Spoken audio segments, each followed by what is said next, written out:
Namaskar. Standard 6, chapter number 3, playing with numbers, exercise number 3.5, question number 1, true and false. In that, first, if a number is divisible by 3, it must be divisible by 9. अगर कोई number 3 के साथ divisible हो तो वो 9 के साथ divisible होगा. ट्रू और फॉल्स? तो फ्रेंड्स, आपको यहां पे trial and error method use करनी है. मान लो कि 3 का कोई एक नंबर ले लेते हैं जो 3 के साथ डिविजिबल है. जैसे कि 6 है, वो 3 के साथ डिविजिबल है. यस. अभी सोचो कि क्या 6 है वो 9 के साथ डिविजिबल है. मतलब क्या 9 के टेबल में 6 आता है? नो. मतलब ये स्टेटमेंट गलत हुआ. If a number is divisible bye 3, कोई एक नंबर 3 के साथ डिविजिबल है, जैसे कि 6, it must be divisible bye 9, तो वो 9 के साथ भी डिविजिबल है? नो. मतलब ये स्टेटमेंट कैसा हुआ? फॉल्स. लेकिन रिवर्स हो सकता है. If a number is divisible bye 9, it must be divisible bye 3. कोई एक नंबर 9 के साथ डिविजिबल है, यानी 9, 18, 27, 36, 45, 54, तो वो सारे नंबर 3 के साथ तो डिविजिबल होंगे. मतलब ये स्टेटमेंट क्या हुआ? ट्रू.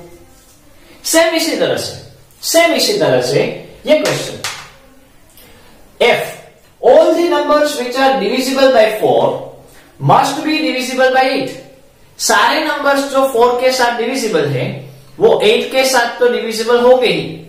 तो मान लो कि कोई एक नंबर ले लिया 12, वो 4 के साथ डिविजिबल है, लेकिन वो 8 के साथ डिविजिबल नहीं है. मतलब छोटा नंबर है वो डिविजिबल नहीं होता. मतलब ये स्टेटमेंट भी कैसा हुआ?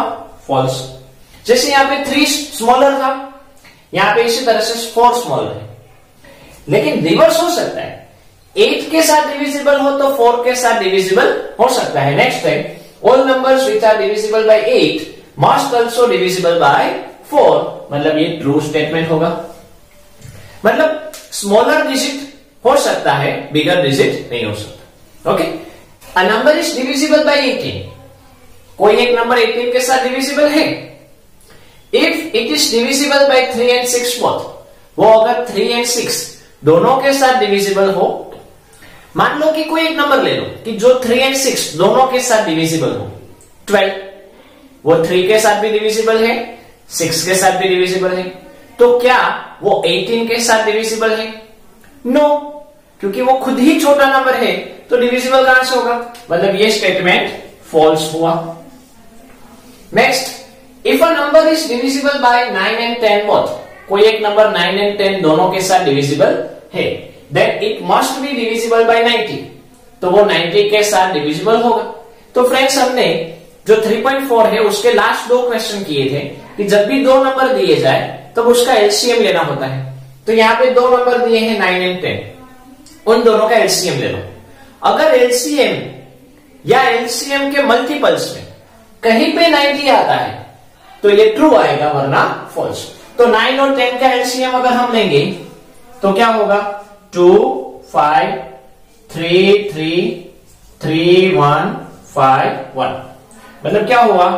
2 into 3 into 3 into 5. 2 3s are 6, 6 3s are 18, 18 5s are 90. 90 आया, तो यहां पे 90 ही कहा है. मतलब ये स्टेटमेंट क्या आएगा? ट्रू. मतलब 2 नंबर दिए जाए तब आपको उसका एलसीएम लेना है. Next, if 2 numbers are coprimes, अगर 2 नंबर कोप्राइम हो, at least one of them must be prime, तो उसमें से कोई एक तो प्राइम होना ही चाहिए. तो फ्रेंड्स, यहाँ पे 9 एंड 10 है, उसका मल्टीपल 90 आया. मतलब 9 एंड 10 जो है वो दोनों कोप्राइम नंबर है, उसमें कुछ भी कॉमन नहीं निकलता. तो क्या दोनों प्राइम है या दोनों में से कोई एक प्राइम है? नो. दोनों कॉम्पोजिट नंबर है, फिर भी वो कोप्राइम है. 9 एंड 10 दोनों कॉम्पोजिट है और उसमें कोई भी एक प्राइम नहीं है, फिर भी दोनों को प्राइम है, तो उसमें प्राइम नंबर होना जरूरी नहीं है. जैसे कि एक नंबर ले लेते हैं 9 एंड 10 को ही लेते हैं। तो 9 के फैक्टर कौन कौन हुए? 9 के फैक्टर 1 इंटू 9, 3 इंटू 3। 10 के फैक्टर कौन हुए? 1 इंटू 10, 2 इंटू 5। अभी दोनों में कुछ कॉमन है क्या? कुछ नहीं। मतलब दोनों में कुछ कॉमन नहीं है तो 1 कॉमन होगा। मतलब क्या हुआ कि ये दोनों नंबर्स को-प्राइम है, 9 एंड 10 को-प्राइम्स। तो यहां पे क्वेश्चन ये है कि जब भी को-प्राइम होता है तब दोनों में से कोई एक, कम से कम कोई एक, एटलीस्ट मतलब कम से कम कोई एक प्राइम होता है। तो क्या सही है? नो, क्योंकि ये दोनों तो कॉम्पोजिट है। दोनों कॉम्पोजिट होने के बावजूद भी दोनों को-प्राइम है, इसलिए ये स्टेटमेंट फॉल्स कहलाएगा। H, if a number exactly divides two numbers separately, कोई एक नंबर किसी अलग अलग दो नंबर को सेपरेटली डिवाइड कर रहा है, it must exactly divide their sum, तो वो नंबर उस नंबर के साथ डिवाइड होगा। मतलब कि मान लो कि मैंने दो नंबर लिए 16 एंड 20, ये दोनों नंबर्स 4 के साथ डिविजिबल है। 16 एंड 20 मैंने दो नंबर लिए, ये दोनों नंबर्स 4 के साथ डिविजिबल हैं। क्वेश्चन ये है कि जब आप दो अलग अलग नंबर लेते हो और वो पर्टिकुलर कोई एक नंबर के साथ डिविजिबल हो, तब उन दोनों का सम, मतलब इन दोनों का सम कितना हुआ? 36, वो भी 4 के साथ डिविजिबल होता है। तो देखो, क्या 36 से वो 4 के साथ डिविजिबल है? मतलब क्या 4 के टेबल में 36 आता है? यस, मतलब ये स्टेटमेंट कैसा हुआ? True. And last, if a number exactly divides the sum of two numbers, कोई भी दो नंबर का सम पर्टिकुलर किसी नंबर के साथ डिवाइड हो रहा है, it must exactly divide the two number separately, तो वो उसी दो नंबर के साथ भी डिवाइड होगा। मान लो कि मैंने दो नंबर लिए 13 एंड 2, इन दोनों का प्लस करें तो 15 आया। ये नंबर 3 के साथ डिविजिबल है, मतलब किसी भी दो नंबर का सम 3 के साथ डिविजिबल है, तो ये जो दो नंबर हैं वो भी 3 के साथ डिविजिबल होंगे। नो, 3 के टेबल में 13 भी नहीं आता, 2 भी नहीं आता, मतलब ये नंबर कैसा हुआ? ये स्टेटमेंट कैसा हुआ? फॉल्स। तो इस तरह से फ्रेंड्स ट्रू एंड फॉल्स है। Next question, question number 2, here are two different factor trees for 60, write the missing numbers। Friends यहां पे आपको 60 की फैक्टर ट्री दी गई, मतलब आपको प्राइम नंबर्स के फॉर्म में फाइनली 60 को कन्वर्ट करने के लिए कहा गया है। फैक्टर ट्रीज आपको पता है किस तरह से होती है, लेकिन सेम नंबर की दो अलग अलग फैक्टर ट्री दी गई है। देखते हैं 60 और 60, okay, A and B. Missing number मतलब क्वेश्चन मार्क पर आपको क्या आता है वो लिखना है। पहले 60, तो 60 यानी 6 इंटू 10 60 होते हैं, क्लियर। 6 यानी 2 इंटू क्या करोगे तो 6 आएगा, 2 इंटू 3, तो यहां पे क्वेश्चन मार्क में क्या आएगा? 3। इसी तरह से 10, तो 5 को किसके साथ मल्टीप्लाई करोगे तो 10 आएगा, 2, 5 2 10, तो ये क्वेश्चन मार्क पर 2 आ गया, आंसर आ गया। सेकंड सेम नंबर 60, समझो कि आपको मैंने कहा कि 60 के फैक्टर्स निकालो, प्राइम फैक्टर्स निकालो, तो किसी ने किया 6 इंटू 10, कोई इस तरह से कर रहा है कि 30 के साथ कर रहा है, तो 30 को किसके साथ मल्टीप्लाई करोगे तो 60 आएगा। तो सोचो फ्रेंड्स, दोनों का जीरो भूल जाओ। 3 के टेबल में 6 कब आता है? 2 साथ, मतलब यहां पे 2 आएगा, 30 इंटू 2 यानी 60। अभी 30 के फैक्टर, क्योंकि 2 तो प्राइम आ गया, मतलब वो छोड़ दो, 30 यानी 10 को किसके साथ मल्टीप्लाई करोगे तो 30 आएगा। 10 के टेबल में 30 कब आता है? 3 साथ, यहां पे 3 आए, 3 प्राइम आ गया, इसको आगे बढ़ाएंगे। 10 यानी 10 मतलब क्या, किसके मल्टीप्लाई में 10 आता है? एक तो 1 इंटू 10 होता है, लेकिन 10 तो कॉम्पोजिट हो गया, मतलब 1 इंटू 10 लिख नहीं सकते। दूसरा कहां पे आता है? 2 के साथ, 2 इंटू 5, तो कहीं एक जगह पे 2 और दूसरी जगह पे 5, 2 भी प्राइम 5 भी प्राइम, तो आंसर आ गया 2 5 3 2। यहां पे भी देखोगे तो फाइनली आंसर वही होगा 2 5 3 2। मतलब क्या हुआ कि कोई भी नंबर के आप डिफरेंट वे से आंसर ले सकते हो, फाइनल आंसर सब में सेम आता है। Next question number 3, which factors are not included in the prime factorization of a composite number? अगर आप कोई भी composite नंबर लेते हो और उसके अगर आप प्राइम फैक्टर निकालते हो तो कौन से नंबर आप उसमें इंक्लूड नहीं करते हो? तो फ्रेंड्स इस तरह से जब कोई क्वेश्चन आए तब ट्रायल एंड एरर मेथड का यूज करो। कोई भी नंबर ले लो, कोई भी कॉम्पोजिट नंबर ले लो। मान लो मैंने लिया 6, अभी 6 के प्राइम फैक्टर निकालो। क्या हुआ? 2 3 3 1, मतलब 6 क्या हुआ? 2 इंटू 3 हुआ। अभी सोचो इसमें क्या नहीं आया, कौन सा नंबर नहीं आया? पहली बात 1 नहीं आया, कहीं पे भी आपने 1 नहीं लिया और वो खुद नहीं आया। 6 है उसको भी आपने कंसीडर नहीं किया। मतलब जब भी आप कॉम्पोजिट नंबर लेते हो तो उसमें 1 एंड नंबर इटसेल्फ नहीं आते। मतलब आंसर आएगा 1 एंड इटसेल्फ। ओके, कोई भी कॉम्पोजिट नंबर लेकर आप कर सकते हो। Next question number 4, right the greatest 4 digit number. सबसे बड़े से बड़ा 4 डिजिट का नंबर लिखो and express it in terms of its prime factors, और उसके प्राइम फैक्टर्स के फॉर्म में उसको दिखाओ। तो पहली बात, सबसे बड़े से बड़ा प्राइम 4 डिजिट का नंबर कौन है? 9999 9999। अभी इसको प्राइम फैक्टर के फॉर्म में दिखाओ, मतलब इसके प्राइम फैक्टर्स निकालो। तो फ्रेंड्स आपको देखकर ही पता चल रहा है 9999 9 से डिवाइड होगा, 9 से डिवाइड होगा तो 91111 होगा, क्योंकि 9 1 स्टार 9 1 स्टार 9 1 स्टार 9 1 स्टार। आपको क्वेश्चन होता होगा कि भाई 9 तो कॉम्पोजिट है क्यों लिया, लेकिन जब हम फाइनली लिखेंगे तब उसको हम स्प्लिट कर देंगे, जो अब हम आगे समझेंगे। अभी 1 1 1 1, थोड़ा ऑब्जर्वेशन करो, दोनों 11 के साथ डिवाइड हो रहे हैं, है कि नहीं? और 11 प्राइम है, मतलब हम ले सकते हैं। तो 1 1 1 1 को अगर आप 11 के साथ डिवाइड करोगे तो 11 1 स्टार 11, 1 ब्रॉट डाउन, 11 के टेबल में 1 कब आता है? नहीं आता, तो 1 से छोटा 11 0 स्टार 0, फिर से 1 11 1 स्टार 11, मतलब आंसर आया 101। मतलब 11 क्या हुआ? 101।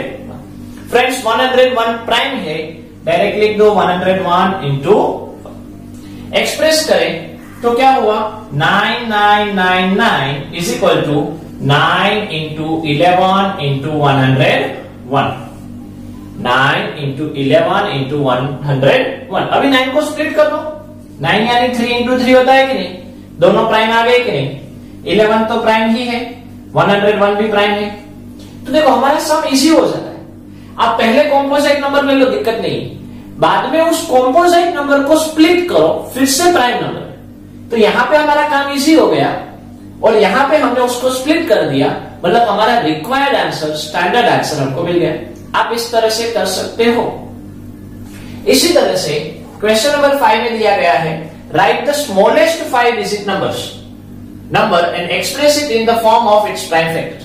सबसे छोटे से छोटा प्राइम 5 डिजिट का number 10,000।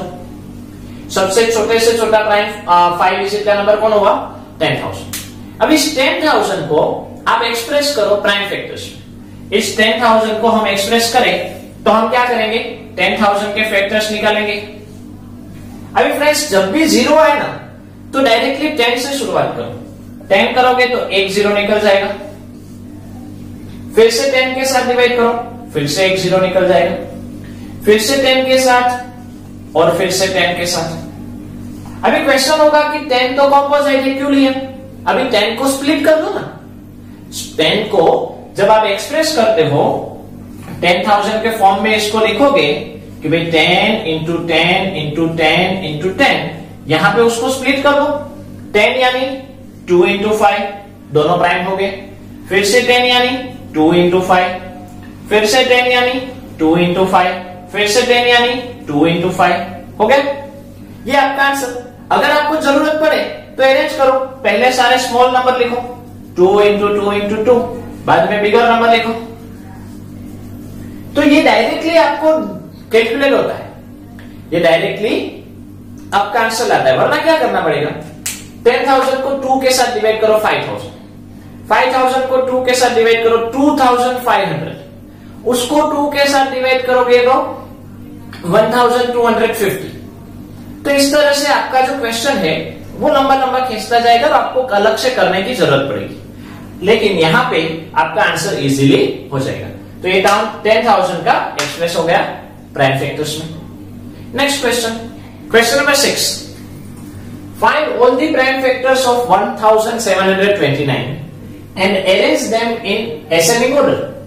Now state the relation, if any, between the two consecutive prime factors. आपको 1729 के प्राइम फैक्टर्स निकालने हैं, निकालने के बाद उसको एसेंडिंग ऑर्डर में अरेंज करना है, और अरेंज करने के बाद आपको ऑब्जर्व करना है कि क्या जो दो कंसेक्यूटिव नंबर्स हैं प्राइम नंबर, उनके बीच में कुछ रिलेशन है। तो देखते हैं। तो पहले 1729 के प्राइम फैक्टर निकालने हैं। तो देखते हैं 9 है यूनिट में, मतलब ओड है, मतलब ये 2 के साथ डिविजिबल नहीं है, 2 के साथ नहीं है, मतलब 2, 4, 6, 8, 10, 12, 14, 16, 18 किसी के भी साथ डिविजिबल नहीं होगा, क्योंकि यहां पे ओड है। ओके, बाद में 3 का देखने जाए तो 3 के टेबल में 9 आता है, 9 निकल गए, 2 + 1 3 निकल गए, 7 3 के टेबल में 7 नहीं आता, मतलब ये 3 के साथ भी डिविजिबल नहीं है, 4 के साथ भी नहीं होगा क्योंकि इवन है, इवन नहीं है, 5 के साथ 0 और 5 होना चाहिए, नहीं है, 6 के साथ नहीं होगा, 7 के साथ है कि नहीं चेक करना हो तो हमने डिविजिबिलिटी टेस्ट अभी 7 की नहीं देखी, इसलिए आप 7 के साथ डायरेक्टली डिवाइड करो तो 7 2s are 14, 7 2s are 14, 3 2 brought down, 7 4s are 28, 4 9 brought down, 7 7s are 49। क्या आंसर आया? 2 4 7, मतलब ये 7 के साथ डिवाइड हुआ। उसके बाद 8 के साथ नहीं होगा, 9 के साथ, 3 के साथ नहीं है, मतलब 9 के साथ नहीं होगा, 10 भी नहीं होगा, 11 के साथ देखते हैं। 2 4 7 को 11 के साथ चेक करें तो 11 2s are 22 और 11 2s are 22, 5 नहीं होगा, 12 में नहीं होगा, 13 1s are 13, 1 1 7 brought down, 13 9s are 1 1 7, मतलब 13 और 19 हुआ, 19 है वो प्राइम है, मतलब हमारा आंसर आ गया। ओके, मतलब 1729 के फैक्टर कौन हुए? 7 13 एंड 19। यहां पे ऑब्जर्व करने की बात यह है कि 1729 जो है वो कॉम्पोजिट नंबर है, तभी उसके प्राइम फैक्टर्स अलग अलग हैं, लेकिन हमको जो नंबर्स मिल रहे हैं प्राइम नंबर्स 7 13 और 19, उन दो नंबर के बीच का डिफरेंस 6 आ रहा है। 13 - 6 7, 19 - 6 13, मतलब यहां पे दो प्राइम नंबर के बीच का रिलेशन कुछ हमको मिल रहा है। मतलब क्या है, क्वेश्चन को हम देखें तो 1729 के फैक्टर निकालने थे, हमने वो निकाले, उसको एसेंडिंग ऑर्डर में अरेंज किया, वो भी कर दिया। अभी पूछा गया है कि क्या दो नंबर के बीच का, दो पास वाले नंबर के बीच में कुछ रिलेशन दिख रहा है? Yes, the difference between two consecutive numbers, the difference between two consecutive prime numbers is 6। क्या है? The difference between two consecutive prime numbers is 6. Clear? Next. Now question number 7. The product of three consecutive numbers is always divisible by 6. Verify this statement with the help of some examples. अगर आप कोई भी 3 consecutive numbers लेते हो तो वो number का product, मतलब उन नंबर का अगर आप मल्टीप्लीकेशन करते हो और जो आंसर मिलता है उसको प्रोडक्ट कहते हैं, वो प्रोडक्ट ऑलवेज 6 के साथ डिविजिबल होती है। तो कोई भी 3 कंसेक्यूटिव नंबर्स ले लो, कंसेक्यूटिव यानी एक के बाद एक। मान लो कि मैंने नंबर लिए 2 3 4, इन तीनों का मल्टीप्लाई करो, 2 3 6, 6 4 24, ये हमारी प्रोडक्ट मिली। अभी देखो क्या ये 6 के साथ डिविजिबल है? यस 6 के टेबल में 24 आते हैं, मतलब यस। एक और लेते हैं, मान लो कि नंबर लिए 10, 11, 12, तो 10 का 0 मतलब 10 निकल गए, 11 इंटू 12 यानी 132, मतलब तीनों का मल्टीप्लाई आएगा 1320। अभी चेक करो कि क्या ये 6 के साथ डिविजिबल है। तो 6 के साथ डिविजिबल की मेथड मतलब अगर नंबर 2 एंड 3 दोनों के साथ डिविजिबल है तो वो 6 के साथ है। तो यहाँ पे इवन में 0 है, मतलब ये 2 के साथ डिविजिबल है। तीनों का सम 1 एंड 3 4, 4 एंड 2 6, 6 एंड 0 6, मतलब 3 के टेबल में 6 आते हैं, मतलब ये 3 के साथ भी डिविजिबल है, मतलब ये नंबर 6 के साथ डिविजिबल है। पता नहीं चल रहा है डिविजिबिलिटी में, तो डिवाइड करके आप चेक करो।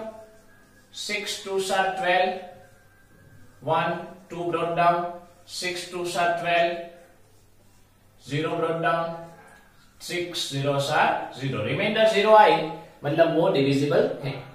तो फ्रेंड्स इस तरह से कोई भी 3 कंसेक्यूटिव नंबर लेने के बाद उन तीनों का अगर आप मल्टीप्लाई करते हो तो वो ऑलवेज 6 के साथ डिविजिबल होता है। तो आपको इस तरह से जब क्वेश्चन आए कि भाई वेरीफाई करो, तो वेरीफाई करने के लिए आप कोई भी एग्जांपल ले लो। एक और लेते हैं, समझो 1 2 एंड 3, तो तीनों का मल्टीप्लाई करोगे तो आंसर क्या आया 6, 6 से वो 6 के साथ डिविजिबल है। तो कोई भी 1-2 एग्जांपल लेकर और आप लिख सकते हो। नेक्स्ट है the sum of 2 consecutive odd numbers. Consecutive number का है लेकिन ऑड नंबर का है, मतलब आपको 1 के बाद 2 नहीं लेना है, 1 के बाद 3 लेना है, 3 के बाद 5, 5 के बाद 7, ऑड नंबर लेना है। The sum of 2 consecutive odd numbers is divisible by 4। Verify this statement with the help of some example. जैसे यहां पे है वैसे, लेकिन यहां पे आपको सम करना है। क्या करना है? सम यानी प्लस, और कंसेक्यूटिव ऑड नंबर लेने हैं, मतलब कोई भी 2 कंसेक्यूटिव ऑड नंबर ले लो। मैंने ले लिया 5 एंड 7, 5 प्लस 7 12, ये 4 के साथ डिविजिबल है, यस। मान लो मैंने नंबर लिया 101 एंड 103, दोनों ऑड है और कंसेक्यूटिव है। 101 के बाद 103 आता है ऑड में, दोनों का प्लस करेंगे तो 204, ये 4 के साथ डिविजिबल है, 4 5 20, 4 1 4। मतलब इस तरह से आप कोई भी 2 एग्जांपल लेकर और वेरीफाई कर सकते हो कि hence verify that the numbers the sum of 2 consecutive odd numbers is always divisible by 4. Clear?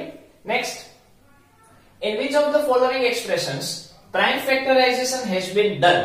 यहां पे आपको 4 क्वेश्चन दिए गए हैं, कौन से क्वेश्चन में प्राइम फैक्टराइजेशन कंप्लीट किया हुआ है, मतलब उसमें कोई कॉम्पोजिट नंबर नहीं है। 24, 2 into 3 into 4, 2 3s are 6, 6 4s are 24। क्या ये तीनों के तीनों प्राइम है? नो, 4 है वो कॉम्पोजिट है, मतलब इसमें प्राइम फैक्टराइजेशन कंप्लीट नहीं किया है, तो इसमें क्या आएगा? नो। बी में 7 2 2 2, क्या ये चारों चार प्राइम है? यस, तो इसमें प्राइम फैक्टराइजेशन कंप्लीट किया है। 2 5 7 प्राइम है, मतलब यस। 2 3 9, 9 है वो कॉम्पोजिट है, मतलब नो। फ्रेंड्स इस तरह से एमसीक्यू में पूछे जा सकते हैं। समझो कि यहाँ पे 4 ऑप्शन इस तरह से दिए जाए, 3 में नो हो और 1 में यस हो, या 3 में यस हो 1 में नो हो, तो आपको इस तरह से क्वेश्चंस कन्वर्ट करके पूछे जा सकते हैं।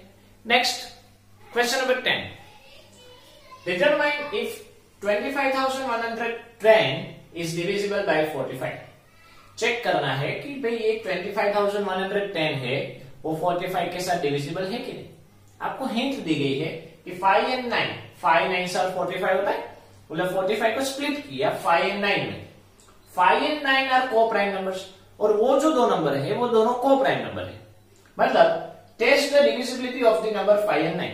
जब भी इस तरह से आए कि कोई आपको बड़ा नंबर दिया जाए जैसे 45, तो उस नंबर को स्प्लिट करो, वैसे फॉर्म में स्प्लिट करो कि वो जो 2 नंबर मिल रहे हैं वो दोनों नंबर या प्राइम हो या को प्राइम हो। जैसे 21 के साथ डिविजिबिलिटी कही जाए तो 21 यानी 3 into 7 दोनों प्राइम मिले कि नहीं।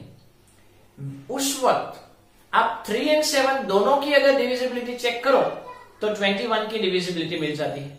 वैसे ही यहां पे 45 की डिविजिबिलिटी चेक करनी है, तो 45 तो बड़ा नंबर है, तो 45 यानी 5 एंड 9।